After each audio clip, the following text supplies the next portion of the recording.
le IAKOPO mua fafonga le vai pasuiva Ia taitasi le tangata ma whaatalisi o na whaalongolongo. Ia faagesegese o na tautala atu.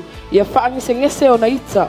au fina au al watu la UPU ALE Atua o le mefa ia o e matua tautala utalinga ala winga la faagese faavave la faalongo ia kilia la faalo amen faagesegese tautala faagesegese le ita o Faafetai le tupu tatu soifua ma le ola mafua mai wakele le kaukala ai les faalongo wakele le speaking no listen you speak too much. You are not listening. But mafuanga le fano tangata, fale tonu tangata. Amen. Talk.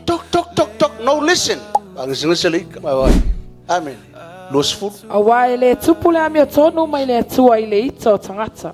O le afoi ia lafo iai mea elelea umamale leanga e sirisili. Ia talia ma le faamolalo le upu o te toina. Le ale me fire kangaka ile upu. Talia ma le faamolalo. Ai ale faitau ia le fatau to lulu saito. Fatu le sapa uile awala kalo faisi UPU ALE Atua luluina pa ule awala o le awala le mefeo e so fangua amen ka fukulia kai fampus la ai melunga markan ala ke se vai vai ka ma soli le UPU ke le UPU ke soli mele le ke le Faafetai uli mfale komu kan ele kalia le UPU soli amen e ke solia kula fongo le ko e ke solia polo inga le ko e ke solia afionga le ko e ke solia le UPU ALE Atua ya fakulang paulawa